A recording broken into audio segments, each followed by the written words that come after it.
Hello, podcast listeners. We know podcasts are a great way to catch up on a program that you may have missed on KSJE, and it's provided as a free service of this radio station.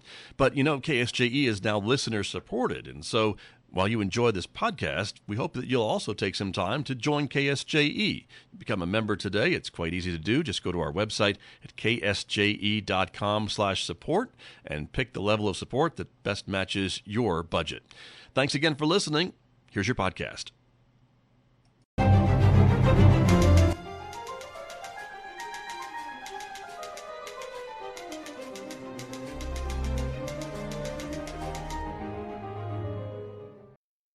Welcome back to Right on Four Corners. I'm your host, DelSheree Gladden.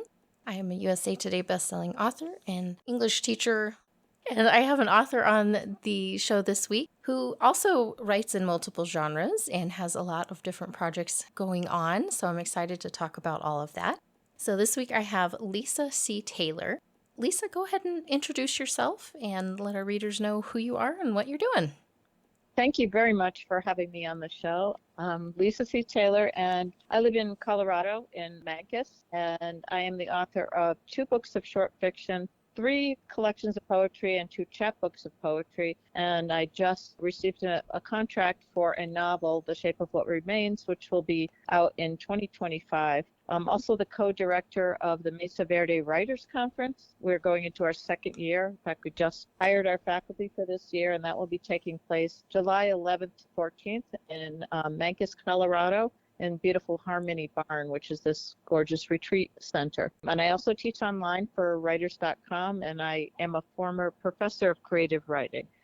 Wonderful. Well, thank you. We have a lot to dig into, and you have a wonderful wealth of information in your background of all the different teaching you've done and the groups you're a part of. I'm excited to hear that the Memphis Writing Retreat is happening again. It was one I had looked at and would have loved to have done last year, but it didn't work with my schedule, and we'll see what happens this year. But it sounded amazing, so I will talk a little bit about that at the end, hopefully, if we have time. But yeah, let's dig into what you have going on right now. That's very exciting that you have a new book planned for publishing in 2025. How did that process go? Tell us about where you started with that novel idea and then bringing it through to getting a publishing contract. The book of short stories, Growing a New Tale, which was published in 2015. I have another one published in 2018, but this particular one, there was a story called Monuments that was about a woman who's had suffered loss of a child. The short story opens 10 years after that loss, and the novel also opens 10 years after that loss. But I knew when I wrote the short story that this was going to be a much longer story. I just couldn't do it in the short story. So I kept a lot of notes, and I just kept working on it a little at a time. It literally took me nearly 10 years to finish it. And I started sending out queries in August, and I got some bites, and then I got an offer in October that I accepted, so it will be coming out in 2025. It's now a 300 and something page novel. I don't know how that will play out, when it's all edited, how many pages it will be exactly. But it's a story of long grief, which is a topic that is of interest to me. I think our culture does not handle grief very well. And people are kind of saying, you should just get over it, like you can get over it, and particularly the loss of a child. And this is a very unexpected loss, the result of an accident. I became very interested in this. And no, it's not autobiographical. I, thank goodness, have not suffered such a loss, but I'm very interested in it. And I did a lot of research, talking to people who have dealt with situations like this and how other people reacted. It just became of interest to me. And sometimes when I write a short story, I kind of know there's a bigger story behind it. And I'm working on another one right now that will also be a novel that I hope to finish in the next couple of months. Wonderful. Well, I'm excited to hear about that one when you're ready for that as well. But that's really interesting. Not only is that, I imagine, a really difficult topic to write about, but that process of interviewing people and talking to them about the grief and the experience that they've had, that seems really intimidating in some ways. Tell me how you would approach that. Well, I didn't do a tremendous amount of it, and it's really an odd and a bit chilling story that while I was probably 2 years in the process of writing this, when my next door neighbor at the time had a daughter who got diagnosed with neuroblastoma, which is a very difficult cancer. She was 6 when she got diagnosed. And in the research for the novel, I found out about different organizations like Compassionate Friends, which is an organization that exists to support parents who have lost children. So I was able to give her mother that information, and ultimately her child did die. I did not know that that was going to happen at the time. We were all rallying for her to make it. She had a bone marrow transplant. Terrible tragedy. So yes, it's difficult, but I also think that people need to talk about it. And in fact, I have stayed in touch with her mother, even though we moved across the country, and I asked her if I could put in my acknowledgments something about her daughter, and she was absolutely thrilled and thought that would be a wonderful thing. So I think people feel like they want to talk about it because there's no forum for talking about it, except maybe something like Compassionate Friends, that we tend to think it's, maybe not polite or you don't want to offend people. But the truth is that people do need to talk about their grief. And my main character, the same, she really needed to talk about her grief, and she really needed to get help navigating it. And even though it's 10 years later, she's still very much mired in it. And I don't think that's unrealistic. I think, everybody's path is different when faced with an unfathomable grief. Absolutely. And I think that that's something, like you said, like it is difficult to talk about a lot of the time. It's hard to find that venue, maybe that group where it feels appropriate. And so I think that's a great thing to be able to put it into a form like creative writing that lets people know in a packaging that they can kind of take at their own time, see someone else's experience, realize, maybe they're not alone in some of the things that they're experiencing, because there is no one way to grieve. Everybody goes through that in their own way. And that's probably, I would imagine, a difficult thing to fully understand and accept when you're in the middle of it, because if people are giving you advice or you're reading different things about stages or steps or what it should look like, and if it's not exactly your experience, that I imagine can be a really difficult thing added on to what a person is already going through. Yeah, and I don't want to make sound like doom and doom. It's really ultimately, I think, a very hopeful novel. There were a lot of difficult moments in it, but I think it ultimately is the story of how a family navigates. And I like to think that I gave hope to people who would be reading it and people who might be going through that. That was definitely my intent. Although I have to say that I never know, and this may be a really weird thing to say, I really never know the outcome of my stories when I write them. The characters come to me and they literally speak to tell their story, even if I dislike some of them, and I do dislike some of them. I felt like I was true to Teresa, who is my main character, and it is really her story. And I tried to be true to her feelings, even if I didn't always agree with the things that she did. So that is my job as a writer, to do that, which is very different than when I write poetry. Whole different mindset. Now tell me about that, because I've had the opportunity through the show to talk to a lot of poets, but that is not something that I write at all, other than, maybe a few exercises here and there in various classes that I've taken. So that's still something that I'm learning a lot about from talking to people. So tell me about your process for writing poetry, starting a specific poem, and how that differs for you from writing a short story or a novel. Well, I started my writing life as a poet, and I've actually written since I was 12 years old. And I won a National Scholastic Writing Award in high school and went on and got a degree in English, got a graduate degree in counseling, had a long career in that, and then went back and got an MFA. But I've always been a poet, and I still consider myself a poet because it involves seeing the world through images and metaphors. And that has been really helpful in my fiction as well. I have a support call every Monday from a writer friend who lives across the country. And we were just talking about that today because he's working on a novel too, how being poets first made us into sort of lyrical fiction writers. Writing lyrically just comes second nature to me because my training as a poet. I think it helps you to create more images, more visualization in your writing, use the senses more. So it's a great discipline. It also is a great discipline for being concise, because poems can't have one single wasted word. And everybody, I'm sure listening, and you as well, and me as well, have read novels where you thought, boy, they really could have used a good editor, and that could have been about half the number of pages it is. Just very wordy. And I think starting my discipline as a poet helped me to be concise. And short stories are very concise too. And I've written flash fiction as well. I've One of the stories, and I think it was Growing a New Tale, won the Hugo House Award, and that was a flash fiction, which is very short fiction, usually under 1,000 words. And it's quite a discipline to tell a whole story that quickly, but still do full character development and, an arc, and, things happen, and it has to be shaped like a story. So I love that idea. I love the idea of having to be concise. And even in my novel, I felt like I really tried to be economical and not have a lot of wordiness, and also to be lyrical, to have description and really sit with the emotions of the characters. To me, and when I taught writing, what I would always say to my students is all writing should make you feel. And if it doesn't make you feel, it's not successful. It doesn't matter what you feel, and it also doesn't matter how it accomplishes that. But isn't that what we read for? To feel something? I mean, we've all read something that just kind of was flat, sort of like seeing a movie and you go, why did I waste my time on that? I just went nowhere for me. So I aspire to write things that are evocative, that will make people feel. That's really, really important to me as a writer, whether it be a poem or a story. And I like to be edgy too. So that's my other trademark thing, is that I'm not afraid to be edgy or write edgy characters that don't always do things that I like. And I do that in poetry as well. I have poetry about homelessness, about people struggling with bad relationships. So poems are not always autobiographical. They're not always my story. I try to also tell other people's stories through poetry or stories. So I think that that's something people sometimes misunderstand and think, oh, well, it must be the poet's life story. But it isn't always. It doesn't have to be. There's no rule about that. And many of us make things up in our poetry, and I'm one of them.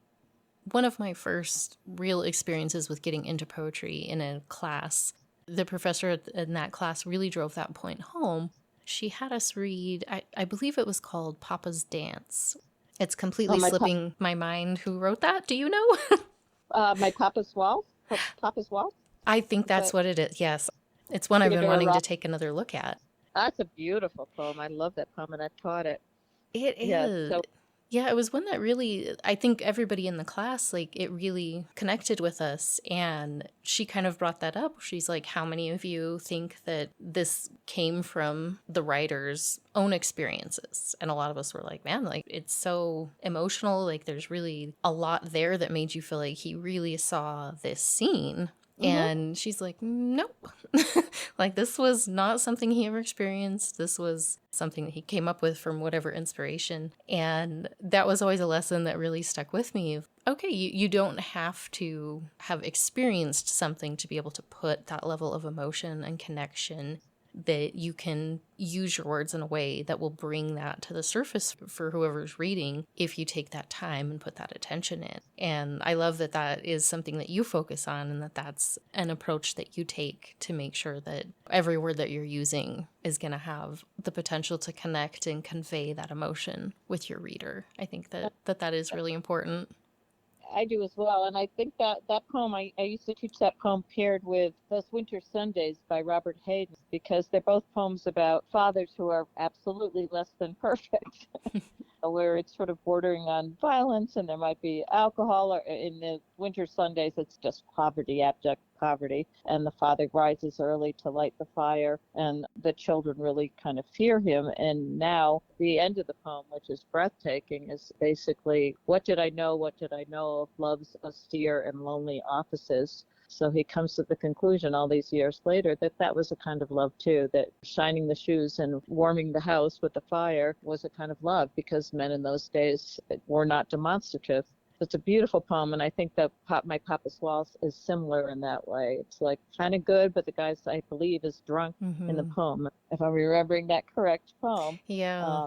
So there's a bit of a hint of violence in both poems, and this isn't pleasant, but it also is, there's a little bit of loving and playfulness in it. It's interesting, and I love poetry that does that has those kind of contradictions in it, and I try to write them myself. I mean, my latest collection of poetry is called Interrogation of Morning, and it's kind of a mix of lyrical poems. I always try to put one form poem in every collection, and I don't know why. It's just a weird little thing I do. So that there's a pantoum in that collection. I really like the pantoum form, and I've done sonnets and other forms as well, but generally I write in free verse. But I just like to kind of stick one in there, see if anyone notices. Maybe they don't. This is the book that I had a chance to read, Interrogation of Morning. And I really enjoyed the perspectives and the different variety that you had in there. You have some that are very, very short, and others that are a little bit more narrative and let you get a sense of character and story a little bit more. It was fun to see the different topics and everything that you address in it. And I was looking through your catalog of your other books, and you do venture into some themes and ideas and topics that are a little bit more difficult, or things that people are not used to talking about, like homelessness. That's really neat to be able to see such a wide variety coming from one poet, and that you're not afraid to venture into different forms and ideas and just take your writing where you think it needs to go. Well, thank you. There is kind of a thematic link that happens in collections that kind of organically link. So when I'm putting together a collection with my publisher, lots of things don't make the cut for a variety of reasons. And my particular publisher, because I published these with the 5 books that we're talking about, were published in Ireland as well as the United States. And he doesn't like poetry books to be in sections. I would have kind of preferred this one to be in sections, but he just doesn't like that. It's just not a thing he does. So I had to really think of how each poem could sort of speak to the next poem in a certain way that wouldn't be too jarring. And I don't know whether I accomplished that or not, but I tried. Well, I think so. Going through it, I didn't feel like there were any sections where I was like, oh, that was a drastic change. But yeah, I thought they went together really well. And there were quite a few that stuck out to me that I really enjoyed. One was the design for the chaotic world. And I wanted to ask you a little bit about that one. The title caught my attention right off the bat. Especially lately, it seems like there's just a lot of chaos in the world, and that contradiction of design for the chaotic world. Would you mind, if you're okay with that, talking a little bit about that poem? Funny you mentioned that poem, because I have a writer friend who looked at this collection, and that was his favorite poem. And I thought, that's a really hard one to be somebody's favorite poem. I thought it was, but he really, really liked it. And I think it's, what I do in that poem is I use the sea as a metaphor for the chaotic world, because under the sea is the ocean area is chaotic. There are a lot of different species, some of which we can't even visualize. So I really like the sound of the word goblin shark. I didn't even know that was a thing. I looked it up and I thought, wow, I got to get that in there. Goblin shark, dragonfish.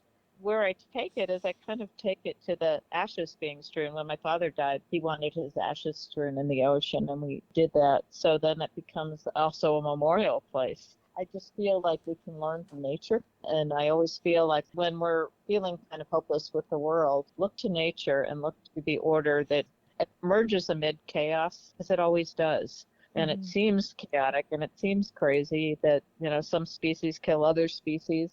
And then we're all living under the sky where a torrential storm can happen, or floods or fires. And we all have to deal with all of that. It held interest for me that could be something to learn from. That's where the title came from.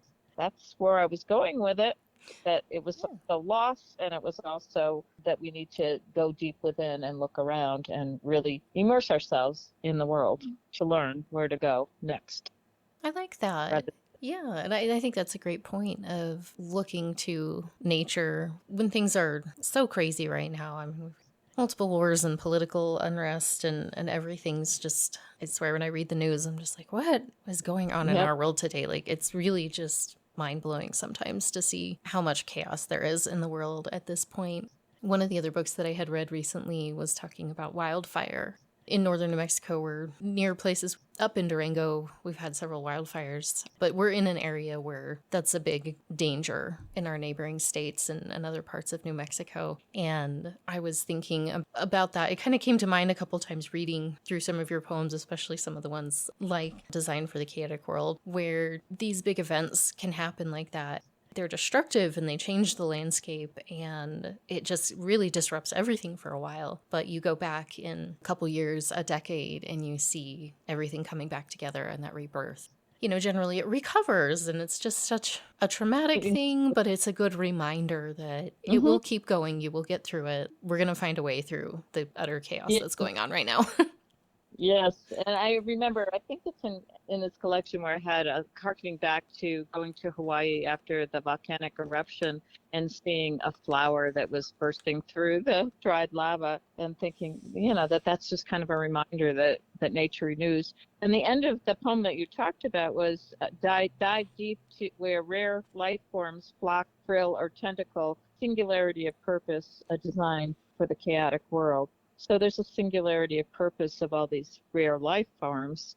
And it's just something that can be a reminder for us as the flower that blooms in asphalt or pushes through volcanic eruption is a reminder that nature renews and that things are cyclic.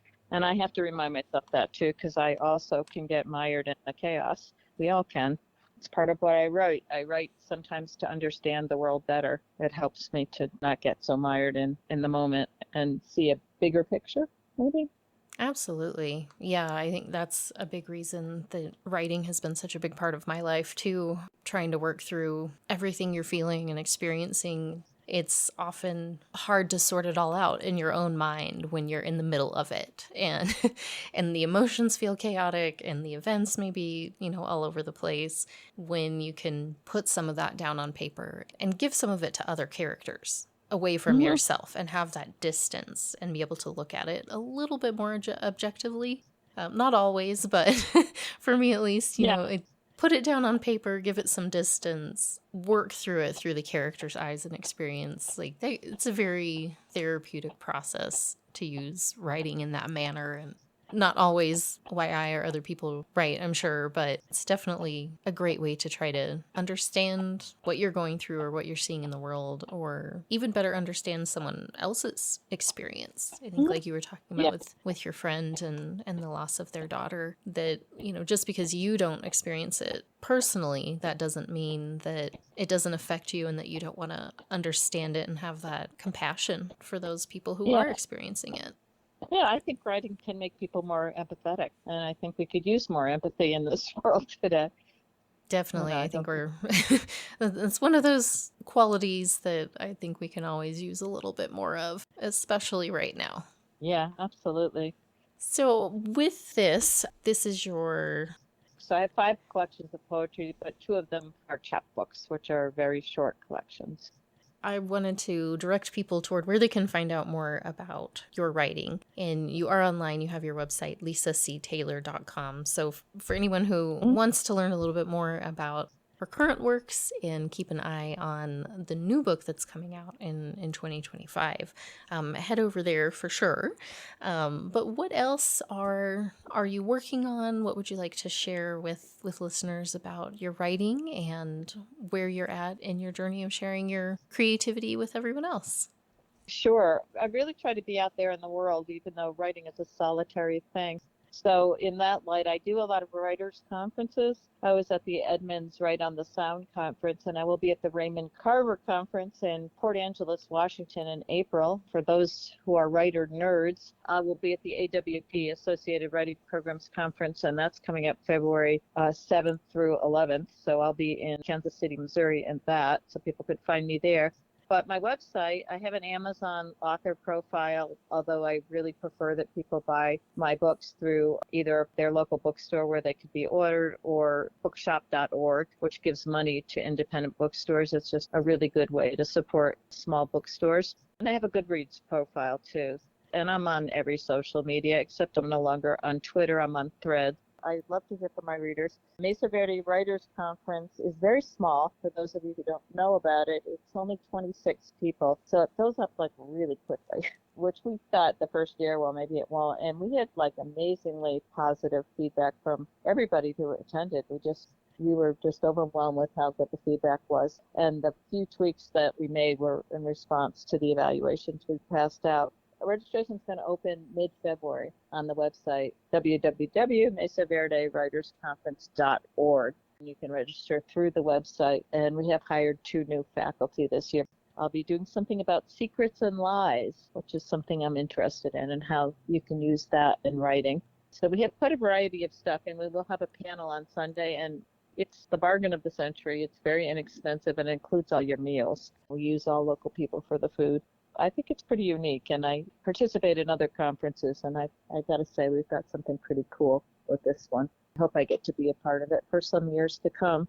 And I'm also involved with a new novel now that this novel's already under contract, which working title is Visible Wounds. And it's about a relationship between an ACLU attorney who defends the criminally insane and a social worker for foreign adoption. And they were childhood friends. He's half Vietnamese. And they meet again after like 20 some odd years at the funeral of his mother. His mother and her mother were best friends. That is what I'm working on now. I'm about 200 some odd pages into it, and hopefully I'll get it finished in the next few months. I'm really hoping to. Oh, that sounds really interesting. I look forward to hearing more about that. And best of luck once you get to the querying process, and I hope it finds a good home that you're happy with. Yeah, so do I. Really, this one is a little more socially conscious, so I have a particular press in mind for it. I'm hoping I can direct it to that place. So, but I get it done first. That's always the challenge. That's been my challenge lately, trying to complete a project. Life is distracting, right? There's always a lot going on, that's for sure. Yeah. Starting the new year, trying to get some writing goals taken care of, and hopefully when I'm on summer break this summer, I will get a lot accomplished. Yeah, everybody who wants to write, if you can develop a daily habit, even if it's 10 minutes, it really does go a long way. I try to write in the early morning. That's my best time. I'm kind of useless at night. Everybody has their body clock time that works best for them. True. Yeah, that's something I have been wanting to push myself to establish is a regular writing time and, chip away at it. Even if I don't have a lot of time right now, just get in there, get a little bit done, and not let things get away from me for too long. That's a goal I'm working on. We're all guilty of it. And also carry a notebook with you at all times. I never go anywhere without a small moleskin type notebook so I can jot something down. It's really paid off because I go back to those notes and think, oh, wow, I didn't think of that. I just think you don't want to miss that opportunity when the idea floats in your head, True. I think just letting those things pass by, it's really easy to do, but you miss a lot. We don't have good enough memories to remember all of those things. At least I know I don't for sure. Yeah, absolutely true. And just everything's distracting. Everybody works and does other things. Mm-hmm. But I appreciate the time to talk about this. As I said before, I do like hearing from people. If people can connect to my way to reach me through my website, I do love hearing. Oh, I should mention one other thing, which is the Four Corners Writers Group. So we have a Four Corners Writers Group that sort of was born out of a group of writers in this area. This is a pretty rich area for writers and artists who decided to offer something free to anybody. So once a month in Cortez, Colorado, at the Zoo Gallery, ZU Gallery, which is on Main Street in Cortez, it's on the third Wednesday of the month. There's always a speaker, and it's free and welcome to everybody. And we usually get about 25 people. It's a lovely space, and I know this month it'll be on the 17th, and it'll be Scott Graham, who's a novelist, who writes a lot about things that are geographically placed in this area. I don't know I think they're mysteries. So we've had mystery writers, we've had romance writers. I spoke about submissions, how to do submissions. We've got all different topics, mostly what the people want. And sometimes we have a free write, and sometimes we have a share or a reading. So everybody's welcome at 6 to 7:30, the third Wednesday of the month at the Zoo Gallery in Cortez, Colorado. And you can look it up. It has a Facebook group called Four Corners Writers, and you can look it up on Facebook and write a comment and get on the mailing list to find out what's going on with that. So it's just our give back to the community to try and find all the secret writers who would like to meet up with other writers. It's wonderful. Thank you for mentioning that. I've had my eye on that. It's hard for me to make it during the school year, but I'm hoping I can make it down there for one of the meetings over the summer when life is less crazy. But it sounds fantastic, and I'd love to get a little bit more or something like that going here in this area as well for those who maybe can't make it that far. So I just wanted to remind readers as we wrap up, because we are out of time, that Lisa Taylor's newest book of poetry is called Interrogation of Morning, and she does have several projects on the way in the next few years. So if you are interested in checking out her work and keeping an eye on her future novels and other poetry, find her online on social media, and we also have her website, lisactaylor.com. Lisa, thank you so much for taking the time to chat with me, and I really appreciate being able to talk books and writing and everything else with you. This has been wonderful. Well, thank you so much for having me. This was an absolute joy, and I love talking about books and writing because it's my favorite thing. So, and obviously it's one of your favorite things too. So thank you so much. I really appreciate the opportunity.